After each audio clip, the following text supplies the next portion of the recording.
curso de atención inicial en trauma pediátrico es en realidad un curso que comenzó ya hace muchos años, casi 30 años, que fue un grupo de cirujanos pediatras liderado por el doctor Iñón, un grupo de amigos que empezamos a trabajar en el tema e hicimos un curso que nosotros en ese momento no decíamos que era simulación, pero en realidad estábamos haciendo simulación y tenía un componente que lo hacíamos con simuladores que hoy los llamamos de bajo costo, que no son de cuerpo entero, y otro componente que era con lo que decíamos en la parte de unidad de medicina experimental, que era con animales. Eso fue cambiando con el tiempo, donde las organizaciones así de defensa de los animales hizo que fuéramos cambiando hasta que pasamos a una etapa que hicimos con ex vivos, y este va a ser un curso que por primera vez lo vamos a hacer totalmente con simulación. Es decir, que realmente es un desafío y creo que en este centro hemos encontrado el lugar ideal para poder hacer este curso totalmente con simulación. Pero además de eso, también hemos hecho otro cambio donde la parte de clases teóricas que las hacíamos en la parte presencial, ahora lo hacemos en el entorno educativo que tiene FEMEVA, que comenzó hace 2 meses. O sea que este curso ya lleva 2 meses donde los alumnos entran en el aula virtual, están todas las clases que nosotros dábamos presencialmente, están en el aula virtual, más foros de discusión, casos, problemas, videos que hemos subido para que los participantes vayan ya sabiendo lo que van a ver en la parte práctica. Hacemos una primer parte de talleres, donde ahí los participantes, ellos van a hacer todo el tratamiento que tiene que hacer en la atención inicial, es decir, desde intubación, manejo de la vía aérea, punción cricotiroidea, drenaje de un neumotórax, toracotomía mínima, suturas, accesos vasculares, inmovilización, segundo examen. Todo eso se van a hacer con simuladores, algunos que ya teníamos, o sea que el curso ya los tenía, y otros que se han desarrollado acá en el centro. Con eso creemos completar con todos los talleres, con todos los gestos que debe saber un médico que tiene que atender un paciente con un trauma, sobre todo en la primera hora de atención, es decir, la atención inicial.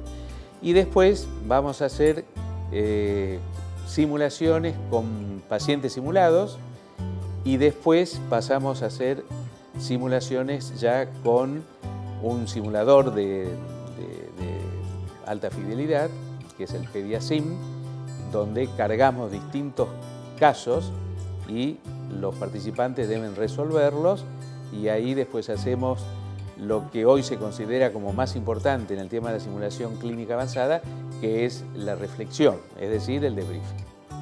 Bueno, acá los participantes cuando llegan firman 2 consentimientos. Uno, que es el uso de imágenes, o sea, que nos autorizan a que sean filmados, pero con fines docentes, ¿no?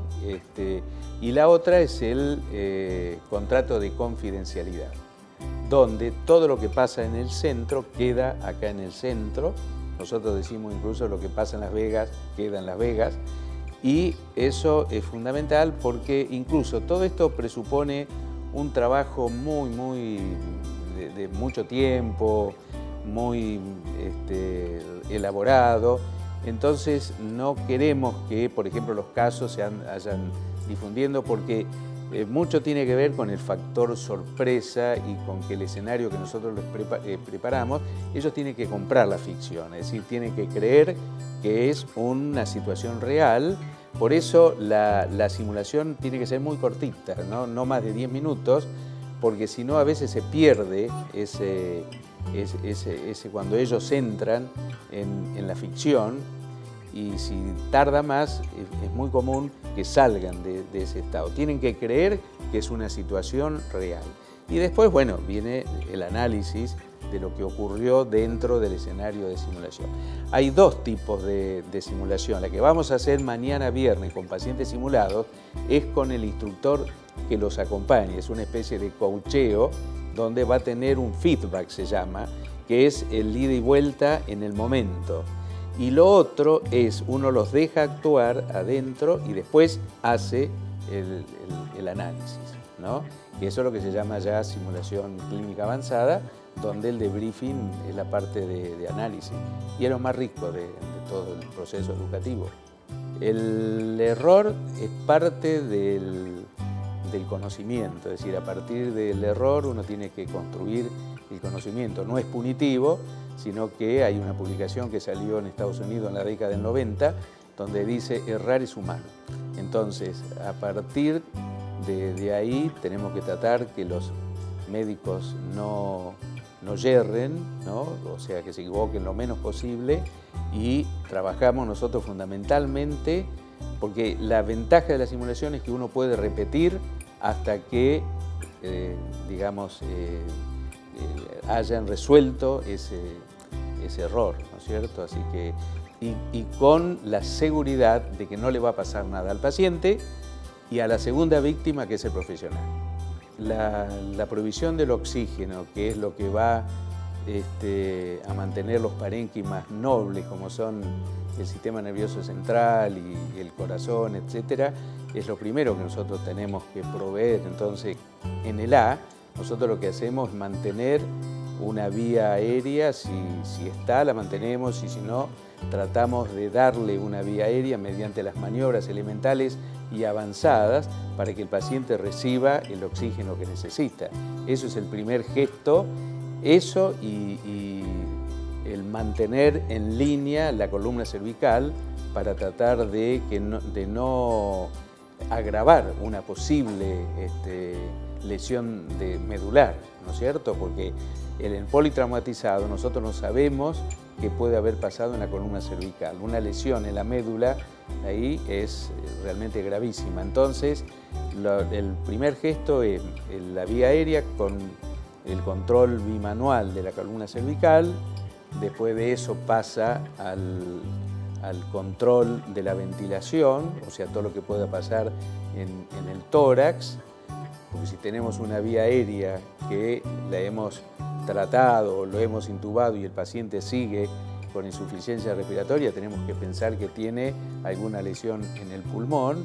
Y después lo otro que es fundamental en el trauma es el acceso de vías, ¿no? Porque todo paciente con un politrauma tiene un shock hemorrágico, entonces tenemos que proveer un par de vías para reponer líquidos y eventualmente sangre, y después viene el sistema nervioso, y después viene todo el examen de una vez que el paciente está estabilizado, un segundo examen mucho más detallado, ya para tratar de ir corrigiendo lesiones visibles y pensar en lesiones invisibles, por ejemplo un shock hemorrágico hipovolémico, donde no lo podemos compensar pasando líquidos y sangre, tenemos que pensar que debe tener una lesión interna.